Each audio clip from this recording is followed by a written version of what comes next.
Bueno, hola a todos y todas.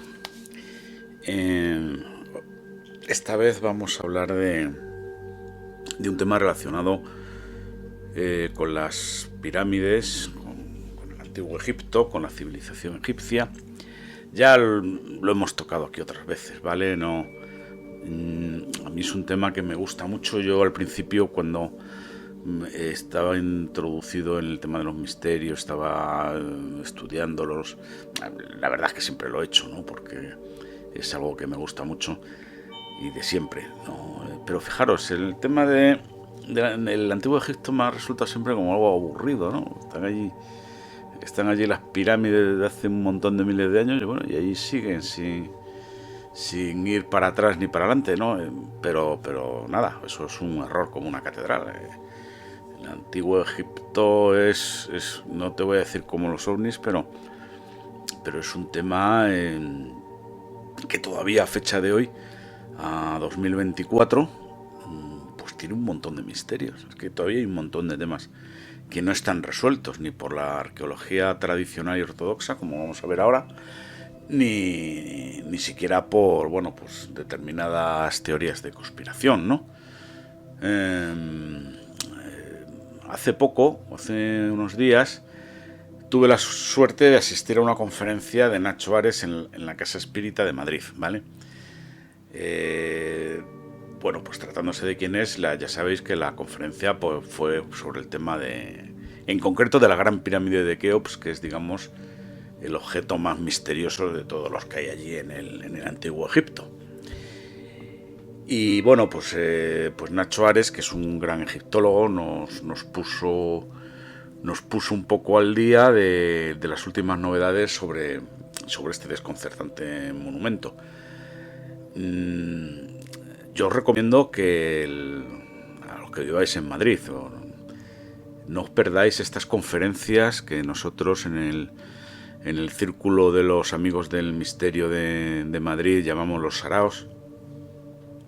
Lo llamamos así, pero bueno, es como un pequeño mundillo, círculo, que está continuamente pues presentando libros, haciendo conferencias, reuniones, visitas a museos, en fin, vida cultural, ¿vale? Que es lo que nos gusta a la gente del misterio. El fútbol y la telebasura no es lo nuestro, es justo lo contrario.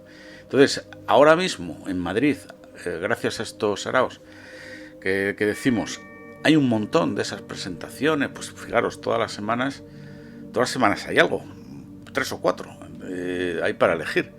Y en la Casa Espírita de Madrid, que está en la calle Montera número 34, todos los viernes hay una buena conferencia. Y a veces buenísima, como esta. Y además es completamente gratis.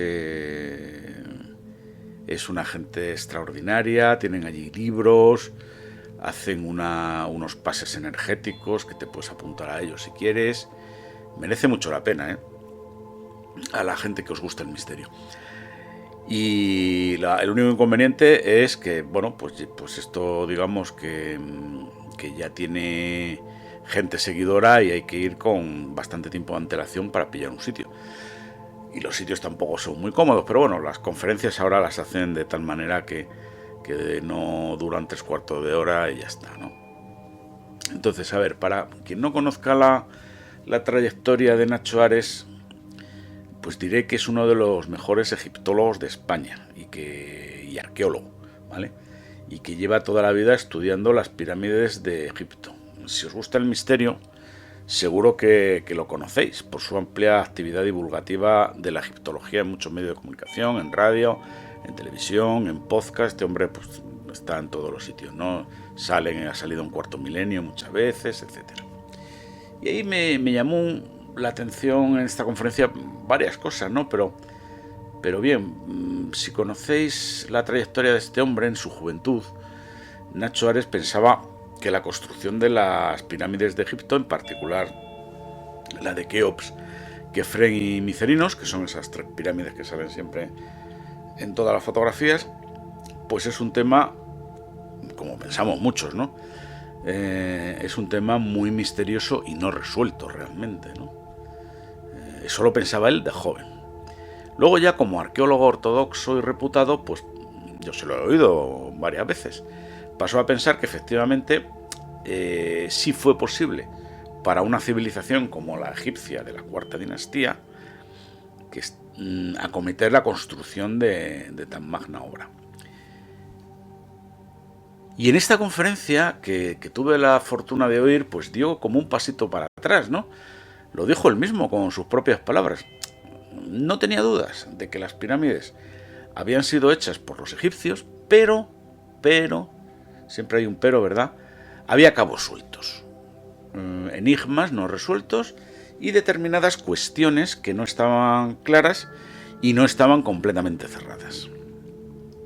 Claro, esto es lo mismo que decir que realmente a estas alturas, y después de toda una vida como arqueólogo y egiptólogo, pues no se sabe a ciencia cierta, él no sabe a ciencia cierta, sin lugar a dudas, al 100%, ¿verdad?, cómo fueron construidas estas pirámides. En fin, eso a mí me dice mucho. Si después de una vida de estudio, de haberlo tenido claro al principio, haberlo tenido claro después, pero en sentido contrario, y ahora no tenerlo claro en casi ningún sentido, pues no tienes precisamente bien definida la parte más importante de este enigma, que son los detalles exactos o siquiera aproximados de su construcción, de las pirámides, pues está claro que solamente has obtenido verdades con minúscula en tu área de estudio, ¿no? Ojo, que ese conocimiento circunstancial no es poco ni de menor importancia. Se han descubierto muchísimas cosas. Es muchísimo realmente, ¿no?, para llenar una enciclopedia. Pero sigue sin resolverse uno de los problemas principales de la construcción de estos gigantes de piedra, ¿no? ¿Qué razones hay para este misterio insondable? Veamos. Por ponernos en situación, ¿vale? La Gran Pirámide de Giza, o de Keops, es una maravilla arquitectónica que ha fascinado a la humanidad durante siglos. Estamos hablando de muchos siglos, ¿vale? Aunque la teoría predominante es que fue construida por los egipcios durante la cuarta dinastía, muchos estudios sugieren que pudo haber sido una obra adelantada a su tiempo, ¿vale? Estamos en esa pequeña hipótesis de que las pirámides, bueno, pues los egipcios se las encontraron, ¿vale? Esa sería la idea. Y aquí te presento 10 posibles razones que podrían respaldar esta idea, ¿no? Primera, la precisión en la construcción. La Gran Pirámide tiene una impresionante precisión en la alineación de sus bloques de piedra con una tolerancia de menos de una centésima de pulgada, ¿vale? Una pulgada son 2,54 centímetros. Hay que dividir esa cantidad por entre 100. Este nivel de precisión es sorprendente incluso para los estándares modernos, ¿no? Segunda, ingeniería avanzada. La estructura demuestra un conocimiento avanzado de ingeniería con una distribución equitativa del peso de los bloques y una construcción que ha resistido el paso del tiempo y tanto. Es que ya lo veremos más tarde, pero las últimas mediciones o dataciones, mejor dicho, se ha hecho con carbono 14, pero también con otras técnicas, y cada vez que hacen una está más alejado en el tiempo. O sea, ahora ya están hablando de cerca del 3000 antes de Cristo.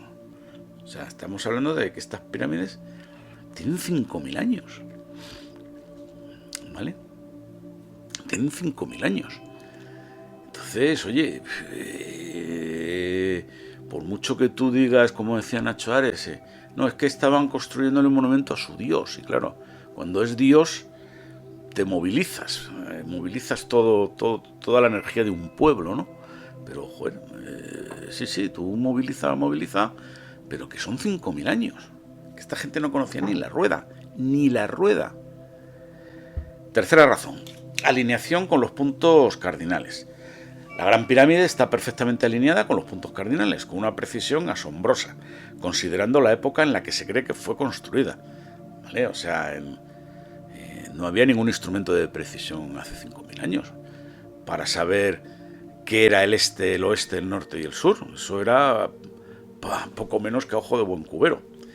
Cuarta razón, complejidad matemática. La pirámide exhibe conocimientos matemáticos avanzados, como la relación de la circunferencia de un círculo con su radio, el número áureo, lo que sugiere un nivel de comprensión matemática más allá de lo esperado para la época. No es solo eso, es decir, yo tengo un post en esta oscura y húmeda cripta con una hoja de cálculo que se puede descargar, donde hay infinidad, pero infinidad de relaciones matemáticas, y no, porque ya estoy viendo a los escépticos, no es que tú cojas cualquier número y haciendo multiplicaciones y divisiones te dé el número que quieras. No es eso, no es eso. O sea, son relaciones que no son casuales y que no hay que hacer 20.000 operaciones. De hecho, no hay que hacer ninguna. O sea, están contenidas en las dimensiones de la pirámide. En fin, son... Que me digas que el número pi anda por ahí y esta gente lo conocía, lógicamente. Bueno, vale, bien, pero los otros números, el número e, el número phi,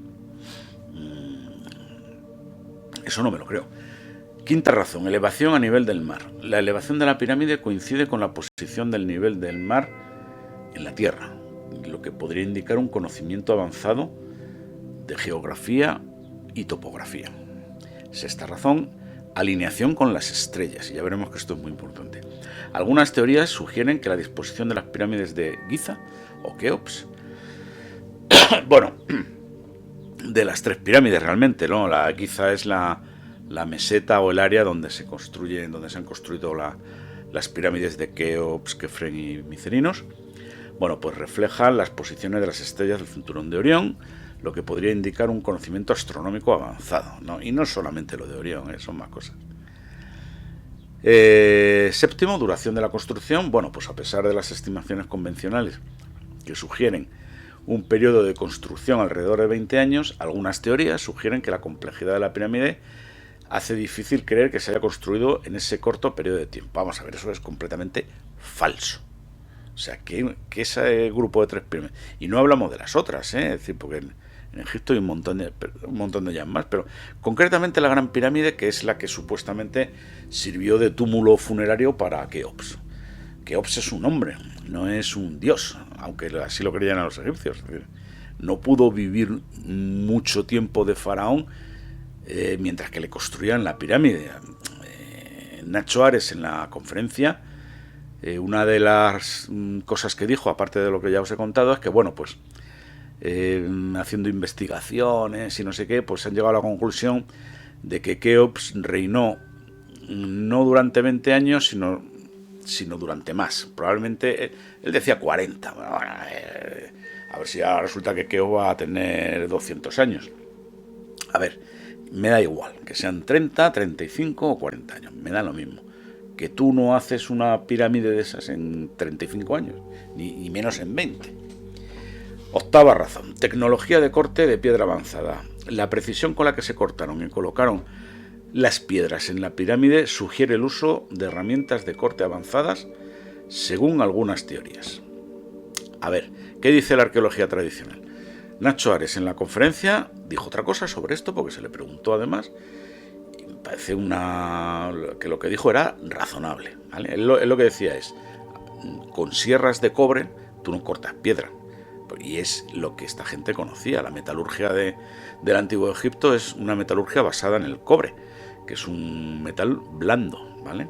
O sea, tú con el cobre puedes hacer espadas y procurar no luchar muy fuerte con las espadas, más bien yo hablaría de pequeñas dagas, pero para cortar piedra a ese nivel y a ese ritmo y en esas cantidades, ni de coña. Entonces, él lo que decía era que tenían unas sierras que efectivamente pues eran de cobre, pero el filo tenía como adherido piedra de esmeril, ¿vale? Es decir, los egipcios de alguna manera, estamos hablando de que es que prácticamente acabábamos de salir de la edad de piedra, Estamos en el neolítico, en aquella época. Entonces, bueno, pues parece ser que los egipcios sí que conocían pues piedras más duras que la piedra con la que se hicieron los bloques de la pirámide. Pero hombre, luego decía también, bueno, pues que con cuñas de madera humedecidas las metían en hendiduras, que cuando el agua se hinchaba la piedra partía. Sí, yo no niego nada de eso, si yo estoy seguro de que eso se puede reproducir. Pero para montar 2 millones de bloques de piedra en 20 años, y esas alturas, perdonad, pero no me lo creo, así de claro. Y yo creo que Nacho Ares, tampoco en el fondo se lo cree. Lo que pasa es que él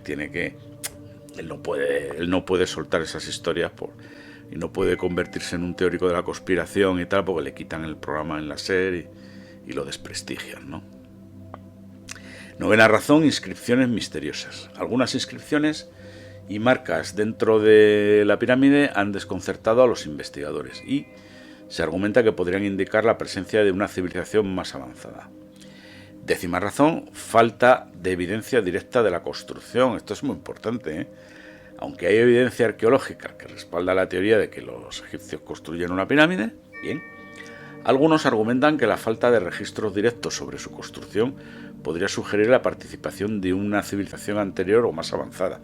Hombre, tú construyes un mega monumento como la gran pirámide de Keops y bueno, esto lo proclamas a los 4 vientos, ¿no? Es decir, haces inscripciones por todos lados. Parece ser que no hay ninguna, o muy pocas. En este sentido, Nacho Ares en la conferencia habló pues de, bueno, pues que se habían encontrado en las piedras dentro de la gran pirámide, pues el nombre de Keops, que es Khufu, que es otra manera de decir Keops, ahí escrito, bueno, y ya está, es decir, y poco más. No sé. Fijaros, por ponernos en situación, se ha hablado muchísimo de las medidas y magnitudes imposibles de la Gran Pirámide y de comparaciones que no tienen explicación humana. O sea, de eso hay enciclopedias. Como os dije antes, yo tengo un post, uno o dos, aquí en la cripta, donde incluso se puede descargar un fichero de Excel con un montón de medidas de estas, asombrosas, imposibles. Y bueno, ya os digo que hay infinidad de libros, hasta si lo queréis buscar para descargar gratis en PDF en internet los tenéis. O sea, no voy a aburriros con su enumeración porque es interminable, pero fijaros, yo me quedo con un dato, solo uno, que a mí personalmente me dejó impactado. Es el dato que me hizo pensar que no era posible. Los demás también, pero es que este es llamativo. Es decir, que se las encontraron hechas las pirámides, vamos, pero ya lo detallaré más adelante. El hecho es que con todos los bloques que contiene la gran pirámide de Keops, se puede construir un muro de 2 metros. 2 metros, de alto, que da la vuelta a España entera. Me da igual si incluye Portugal o no. Y si son 2 metros o 1,5 metros. Pero este dato da una idea de la magnitud de la obra. Un muro. O sea, es que te pones a hacerlo ahora y no tardas 20 años, tardas 40 y no te queda igual y no aguanta 5.000 años. O sea, y además, ¿para qué? Es decir, bueno, los otros decían para enterrar a su dios. Bueno, sí, bien, pero bueno, este dato, fijaros, pues nos da una idea de la magnitud de la obra. Pensar en ello un momento y pensar si incluso con la tecnología actual se podría construir, pues eso, un muro en 20 años, que evidentemente sería una obra de menor envergadura, porque no deja de ser un muro, no una pirámide, que es más con oquedades, que es más complicado. Y además partimos de los bloques ya preparados y a disposición de los obreros. Aquí nos olvidamos que los egipcios tuvieron que cortar la piedra, hacer los bloques, transportarlos y montarlos. Y eso en 20 años, con esas magnitudes, 2 millones y pico de bloques. Nah, ni de coña.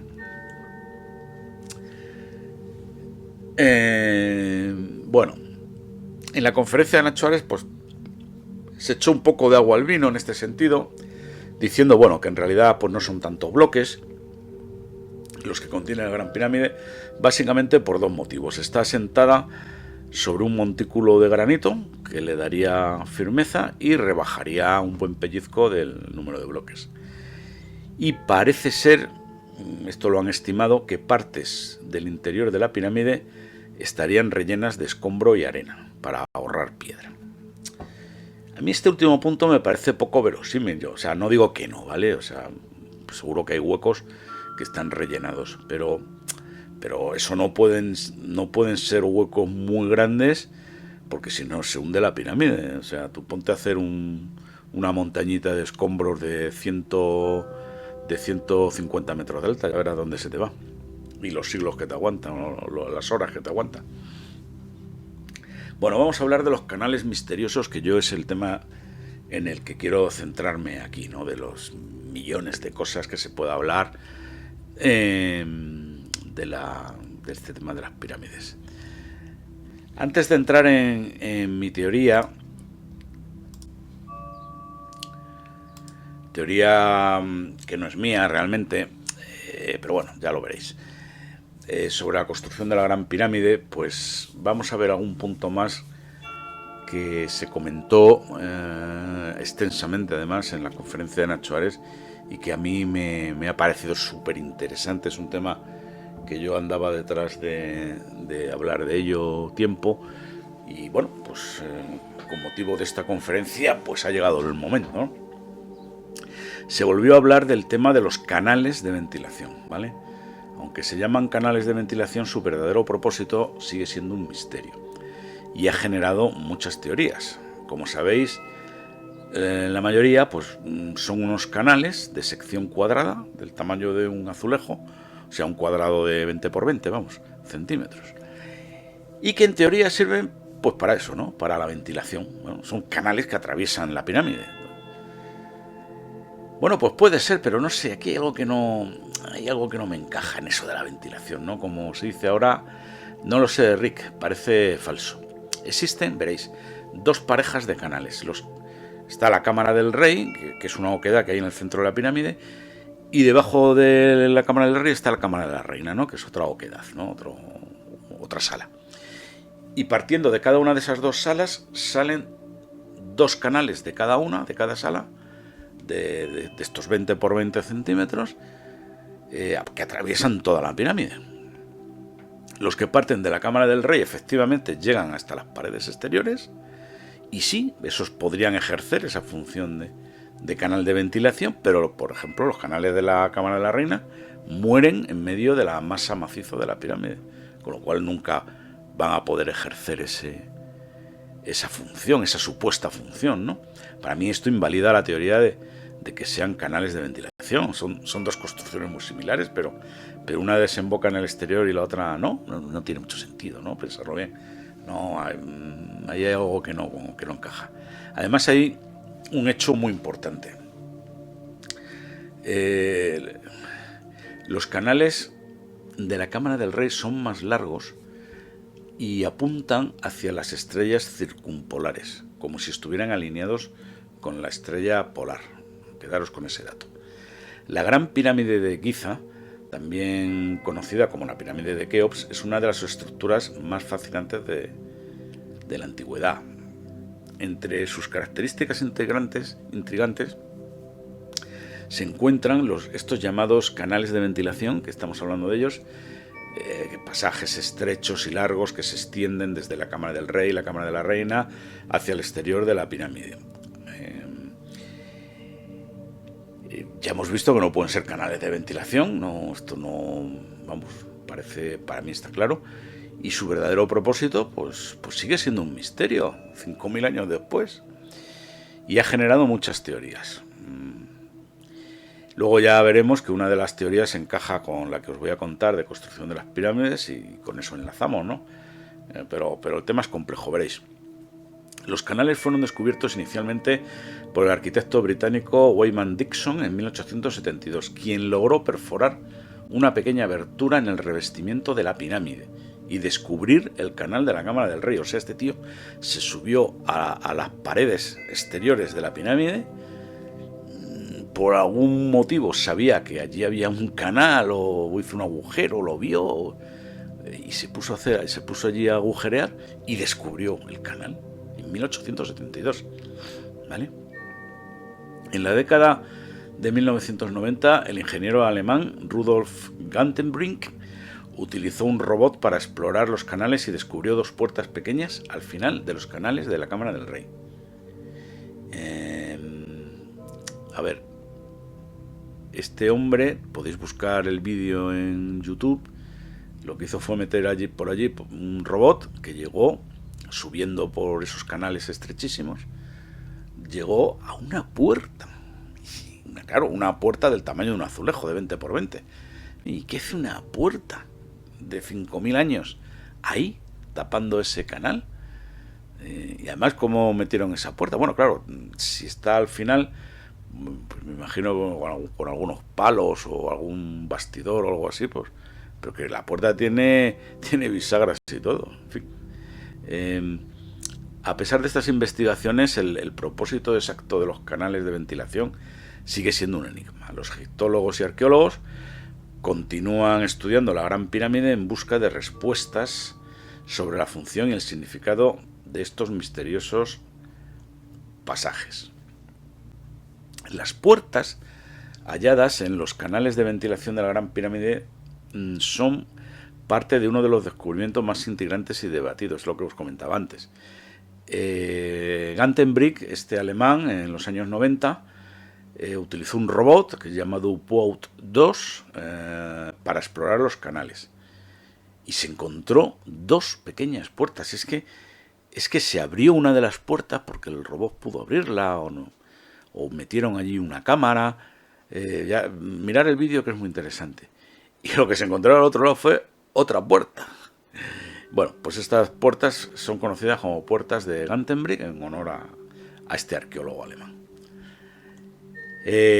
Las puertas están al final de uno de los canales de la Cámara del Rey, el que se extiende hacia el norte. O sea, hay dos canales que parten de la Cámara del Rey, pero las dos puertas están en uno de ellos, no en el otro.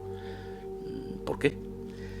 Son pequeñas, delgadas, miden 20 por 20, están montadas en bloques de piedra caliza y giran en un eje vertical. O sea, los tíos metieron allí unos goznes, ¿no?, para que girara. Esto no tiene sentido.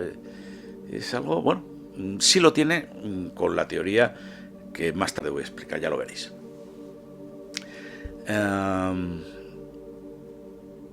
El propósito de estas puertas efectivamente sigue siendo un misterio. No se ha podido determinar si las puertas tienen alguna función significativa o simplemente fueron colocadas durante la construcción sin ningún propósito específico. Bueno, como que la gente hace las cosas a lo tonto, ¿no? Algunas teorías sugieren que las puertas podrían haber tenido propósitos simbólicos o rituales, mientras que otros especulan que podrían haber sido utilizadas para sellar el acceso a los canales después de la construcción. Bueno, eso podría ser, ¿no? O sea, haces unos canales para ventilar por dentro, porque si no te mueres allí, y luego las sellan. Pues bueno, han sellado una, pero no la otra. No, eso no tiene mucho sentido. Podría ser, podría ser. Eso no digo que no. Es un razonamiento bien construido. Estaréis conmigo en que las explicaciones oficiales de la finalidad de los canales pues son un poco peregrinas. O sea, yo personalmente no me creo mucho lo de los conductos de ventilación. Sin embargo, hay un hecho significativo, y es que uno de los canales de la Cámara del Rey está alineado con las estrellas circumpolares. Acordaros de lo que hablábamos en el post dedicado a la relación existente entre la magia de Aleister Crowley y la literatura de H.P. Lovecraft. Uno de los puntos claves de la aparición de determinados dioses primordiales que Aleister Crowley creía que podía invocar él directamente utilizando cualquier suerte de magia negra del sendero de la mano izquierda, y por otro lado, eso era lo que afirmaba yo en el post, teníamos a H.P. Lovecraft, que pensaba que esos dioses primordiales, a través de su sumo sacerdote Cthulhu, podían enviar sueños a determinadas personas especialmente sensibles a su recepción para alimentar la conciencia dormida en torno a Cthulhu y su futuro despertar, cuando las estrellas sean propicias. Futuro despertar que pondrá en marcha el mecanismo necesario para que vuelvan los dioses primordiales a la Tierra, cuando los astros estén alineados, ¿vale? Porque en este tipo de culturas era muy importante que todo estuviera en aquiescencia con los poderes de arriba, del cielo, de las estrellas, suponiendo que la cultura egipcia fuera la verdadera autora de las pirámides, que esto está en entredicho, por lo que llevamos hasta ahora.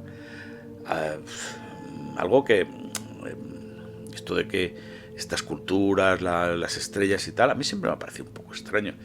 O sea, ese estudio apasionado del firmamento, de las estrellas, de las constelaciones, ¿de dónde viene?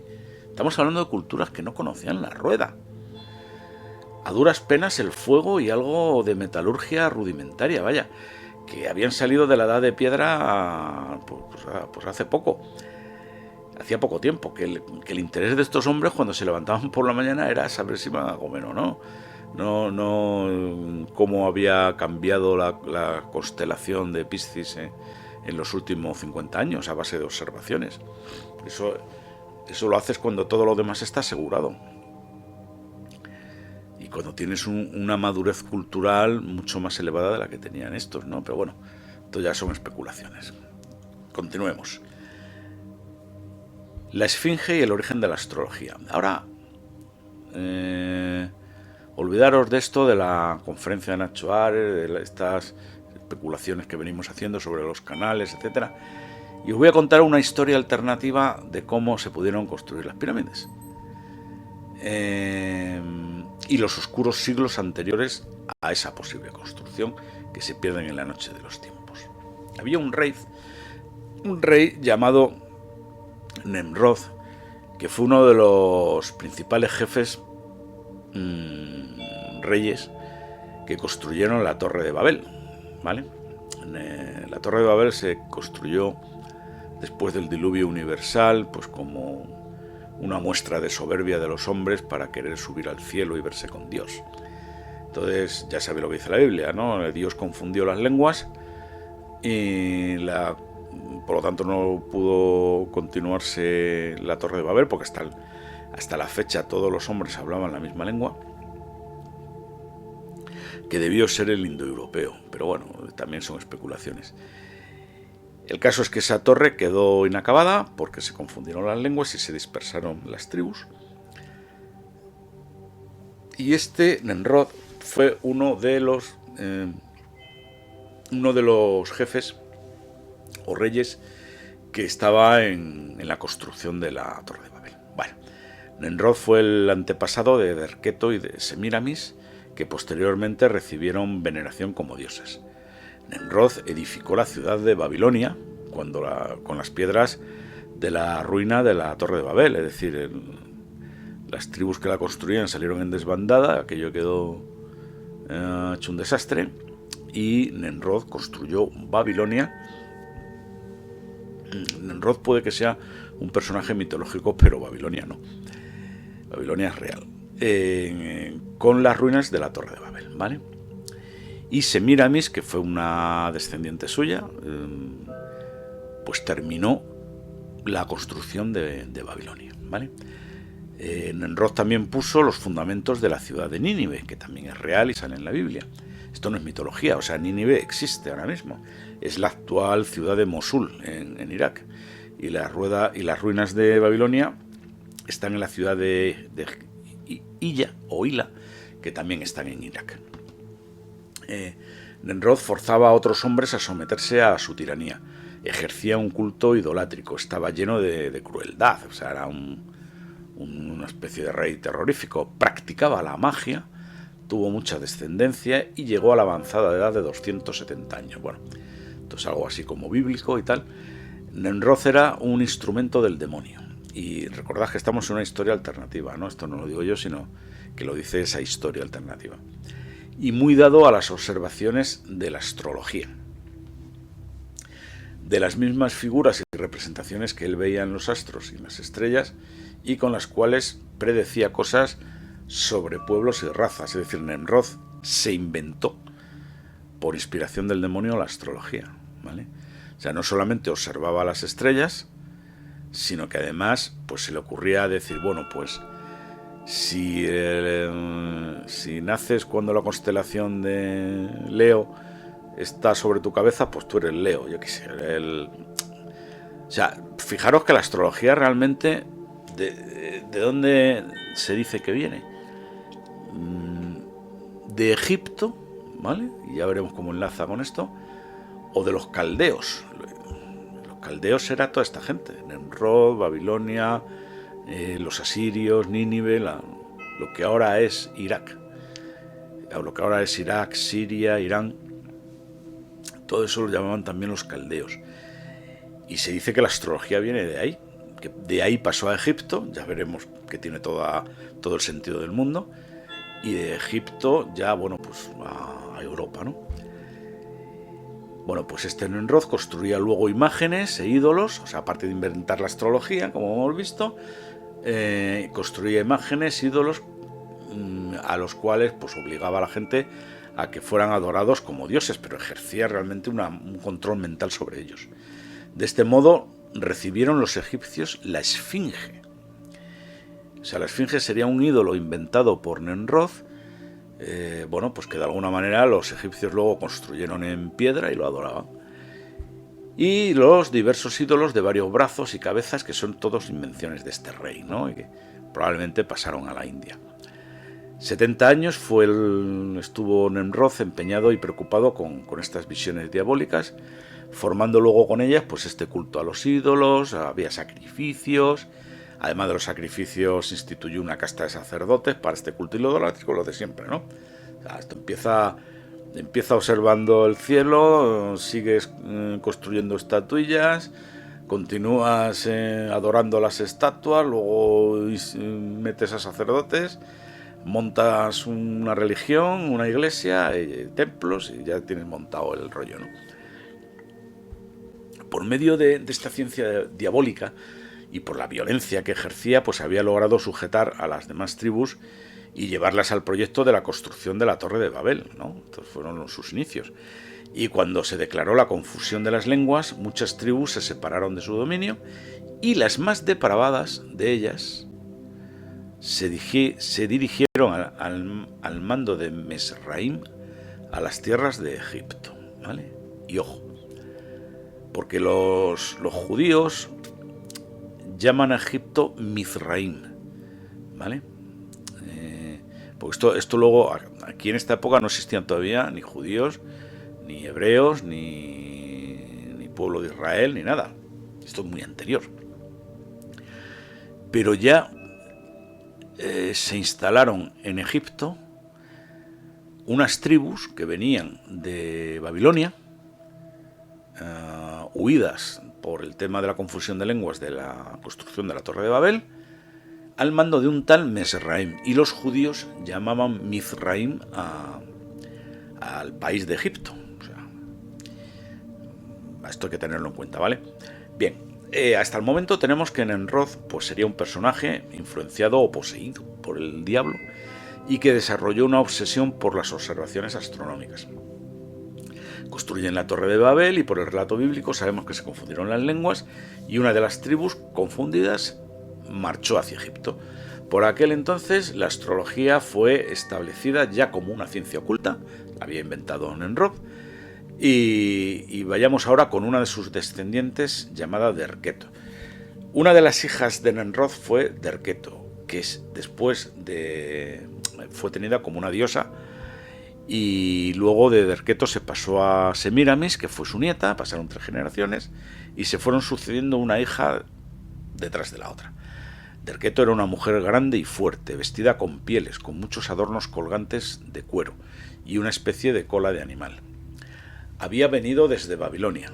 Derketo estaba siempre en visiones diabólicas, profetizaba esto o aquello, hacía profecías, ofrecía sacrificios, levantaba grandes piedras como recuerdos. Ojo, que aquí está todo el tema de la cultura megalítica, todos estos dólmenes, etcétera. Ofrecía sacrificios, entregaba orgías con las tribus con las que iba, y estas piedras a veces eran extraordinariamente grandes. Recordad que muchísimas zonas del mundo están llenas de estos monumentos megalíticos. Las profecías, misterios y alucinaciones que ejercía Derketo tenían relación en gran parte con el agua y su significación. Eso es muy importante, lo del agua, ¿eh? Una hija de Derketo, desde una pequeña montaña, pues bueno, ganó influencia, ganó poderío, en fin, tuvo toda esta vida azarosa que estamos relatando. ofreciendo sacrificios, ejerciendo la magia, etc. Llegamos entonces a Semíramis, que sería la nieta de Derketo, que aquí hubo una sucesión de hijas diabolizadas, ¿no? Y estas personas, de alguna forma, se convirtieron de este modo. O sea, no era ella sola. En este caso estamos hablando de Semíramis, pero vale para las otras dos. Estas eran como las jefas de una banda, ¿vale? Es decir, era una banda de salteadores de caminos, pero muy poderosos, que eran adorados y temidos por el pueblo, que los veían casi como semidioses. Y bueno, pues estos eran un ejército. O sea, lo de banda es porque os hagáis una idea, pero estos iban recorriendo las tierras, los campos, los países y tal, y hacían lo que querían, ¿no? Porque de alguna manera tenían una ventaja tecnológica y cultural sobre los pueblos a los que sometían. Exteriormente hacían toda clase de grandes empresas, usando la violencia, y estaban llenos de ciencia diabólica, e inventaron cosas maravillosas, ¿vale? Por aquí puede venir el tema de la tecnología, esa perdida que no tienen los egipcios y que se usó para construir las pirámides. Inventaron cosas maravillosas. Muchas cosas que se cuentan de estas personas, bueno, son deformaciones de sus estados magnéticos y diabólicos, y hablaban, adivinaban, enseñaban como verdades las alucinaciones que sufrían por parte del demonio. También los judíos se ejercitaban en Egipto muchas de estas artes ocultas. Pero esto ya fue posterior, ¿vale? Moisés las desarraigó y fue un verdadero vidente de Dios. Entre los rabinos quedó parte de esta enseñanza secreta, que fue el privilegio de sus sabios. De aquí arranca pues toda la cábala, todo el hermetismo y el ocultismo judío, bueno, pues en todos estos libros, el árbol de la vida, etcétera. Esto degeneró con el tiempo, pues entre el pueblo ignorante, en prácticas bajas que acabaron en brujerías y supersticiones. Es decir, había como una casta que tenía un conocimiento oculto que solamente tenían ellos. Para estos primeros servidores de los ídolos, el agua era muy sagrada, ¿no? El agua era algo importante. En todos sus cultos y ceremonias intervenía el agua. El principio de sus visiones diabólicas se obraba observando dentro del agua. Tenían depósitos de agua sagrada. Recordad que Nostradamus tenía las visiones en un cuenco de agua también. Las artes diabólicas de magia y de visiones tomaron pues una gran fuerza en Egipto. Los que las ejercían estaban tan metidas en esas artes, bueno, pues que se veían a las brujas en curiosos asientos delante de toda clase de espejos, en las cámaras de los templos, y centenares de hombres grababan en las piedras de las paredes subterráneas estas imágenes y visiones que las interpretaban los sacerdotes idólatras. Es curioso cómo estas malas artes y obras de las tinieblas, bueno, pues se ejecutaban con cierta uniformidad en diversos lugares por muy diversas personas, aunque todas influidas por el mismo motivo. Solo se diferencian en las diversas costumbres y malas tendencias de los pueblos. O sea, ¿qué queremos decir con esto? Lo que queremos decir es que la magia negra es común a todos los pueblos de la tierra sin haber tenido contacto entre ellos, ¿vale? Todo es un hecho. Es decir, el chamanismo es algo extendido en todos los sitios. ¿Por qué? En pueblos tan diversos y tan separados por el espacio e incluso por el tiempo. Pero bueno, pues aquí tenemos una explicación. En este relato alternativo de la construcción de las pirámides de Egipto se da una razón, ¿no? La madre de Semíramis había nacido en Nínive. En lo exterior parecía una niña tímida y recatada, pero a escondidas era disoluta y desenfrenada. El padre era un hombre de Siria envuelto en la mayor corrupción del culto a los ídolos. Fue muerto después del nacimiento de Semíramis. Todo esto tenía relación con las visiones diabólicas, adivinaciones que se ejercían entonces. Semíramis nació en Ascalón, Palestina, y lo que ahora es Gaza, y fue criada por los sacerdotes en la soledad bajo el cuidado de unos pastores del lugar. Bueno, esto como introducción. Entonces, ¿qué relación tiene Semíramis con Egipto? En un momento dado, Semíramis entró en Egipto. Fue el Egipto fundado por Mizraim, nieto de Cam, el cual llegó a estas tierras y que había encontrado ya algunas tribus dispersas y corruptas. Es decir, fueron las tribus de Mizraim. ¿Y qué se encontraron allí? No se encontraron a los egipcios construyendo pirámides. No, se encontraron a algunas tribus dispersas y corruptas, ¿vale? Como para hacer pirámides.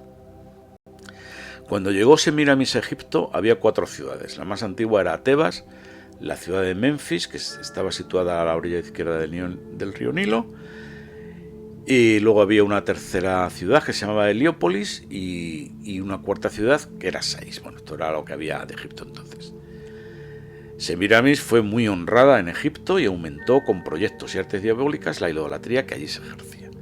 En Menfis, donde ofrecían sacrificios humanos, hacía planos y se ocupaba de observar los astros y en obras de magia, lo que venía ocupándose siempre, vamos. Y atención, ella dio aquí, en Menfis, el plano para la primera pirámide, que se edificó en la orilla oriental del Nilo, no lejos de Menfis. En esta obra, pues obligaron a trabajar a todos los egipcios, a todos los que había allí, o a todos los que pudieron pillar. Cuando esta pirámide estuvo terminada, esta no es la pirámide de Keops, esto es la primera pirámide de todas. Cuando esta pirámide estuvo terminada, se celebró una fiesta de inauguración y Semíramis fue venerada casi como una diosa. Esta pirámide estaba edificada sobre un lugar donde había agua y pantanos. Por eso se había hecho un fundamento sólido de grandes pilares que parecía un inmenso puente sobre el cual luego se levantó la pirámide, de lo cual yo intuyo que no debía ser muy grande. Debajo de la pirámide se podía caminar alrededor como en un gran templo de columnas. Allí debajo habían hecho muchas cámaras, espacios, prisiones y salas. En la parte interior de la pirámide había muchas cámaras pequeñas. Y en la exterior se veían muchas ventanas y aberturas de las cuales colgaban paños y lienzos que flotaban al aire. En torno de la pirámide había grandes jardines y lugares de baño. En el interior de esta pirámide se ejercía la más abyecta idolatría, mejor dicho, era el sitio de la observación de los astros, de la magia y de las peores corrupciones. Se sacrificaban niños y ancianos. Astrólogos, hechiceros y magos de toda categoría tenían allí su asiento, su morada y sus diabólicas visiones e ilusiones. En el lugar de los baños había una instalación para purificar las aguas del Nilo. Esta pirámide no subsistió durante mucho tiempo, fue destruida. Bueno, pues ya tenemos el enlace a donde nosotros queríamos llegar, ¿no? O sea, hasta aquí la historia alternativa, muy resumida, porque esto es larguísimo, sobre lo que ocurrió en Egipto en la época en que se construyeron las pirámides y anteriormente. La historia se puede creer o no, pero existe. Y además no os voy a decir dónde viene, porque los que seguís habitualmente esta oscura y húmeda cripta, ya sabéis de dónde viene esta historia, está en otro post. Y no es mía, naturalmente, pero es de alguien importante, ¿no? La historia es creíble. Esta historia da respuesta a muchos interrogantes que tenemos sobre las pirámides. En primer lugar, su construcción. Parece que los planos fueron dados por un personaje legendario, o no, como Semíramis, por influencia o inspiración del demonio.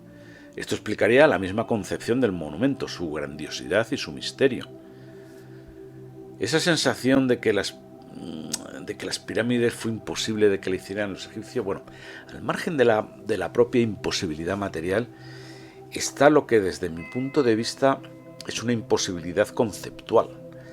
A unas tribus que no conocen ni la rueda, ¿cómo se les ocurre, conceptualmente, cómo se les ocurre la idea de semejante monumento? No cuadra, por mucho que digan Nacho Ares que es que estaban haciendo un monumento a su dios. Pero la casta sacerdotal recibió unos planos, ¿vale? Estos planos no se perdieron. Es decir, ya tenían la mitad del trabajo hecho. Tenían los planos, sabían lo que hacer. Esa pirámide, que, recordad bien, fue destruida por el propio pueblo temeroso, era muchas cosas esa pirámide, o sea, servía a muchísimos propósitos, era templo. era lugar de sacrificio, era lugar de reunión del pueblo con sus amos. Y también era observatorio astronómico.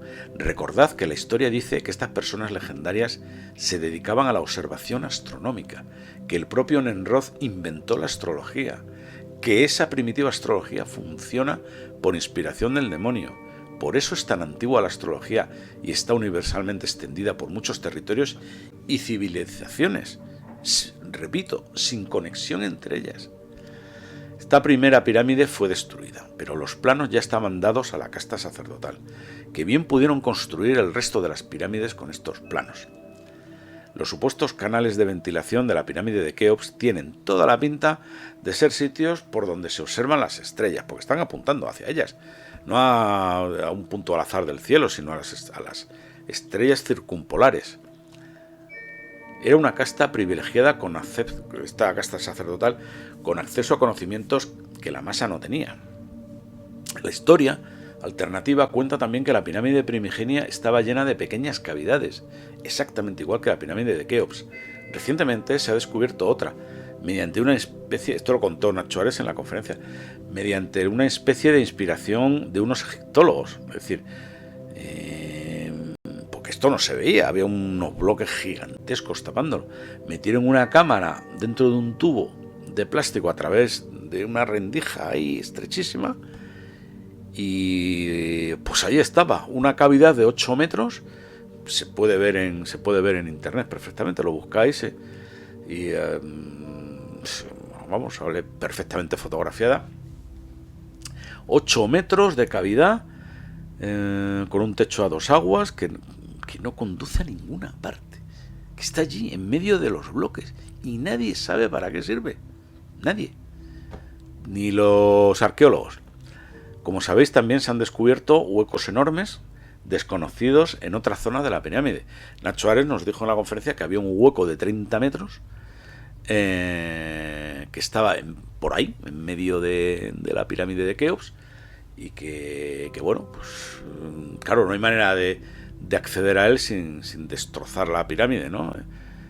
Pues acceder a él a base de cartuchos de dinamita, pero tampoco es cuestión, ¿no?, de destruirla. Pero ahí está, ahí hay un hueco. ¿Y para qué sirve? Pues no se sabe. ¿Y cómo se sujeta para que no se derrumbe el peso que tiene encima? Pues misterio, misterio, misterio, misterio. Luego tenemos también el famoso piramidión, que es el pico de la Gran Pirámide. Recordad que la Gran Pirámide de Keops no tiene pico. Desapareció este piramidión y por los relatos, bueno, pues tenía pinta de ser un altar, área de sacrificio u observatorio astronómico, probablemente las tres cosas.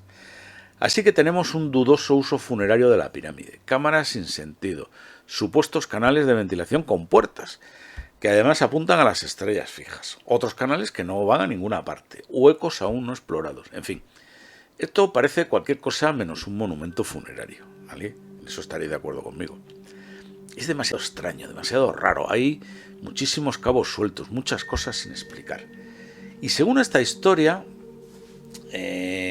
alternativa, pues vemos a unos seres preternaturales, demonios en concreto, que inspiran e inducen a los hombres a observar las estrellas fijas, a construir observatorios y a construir monumentos imposibles como las pirámides, y no solamente en Egipto, sino en muchos otros sitios del planeta.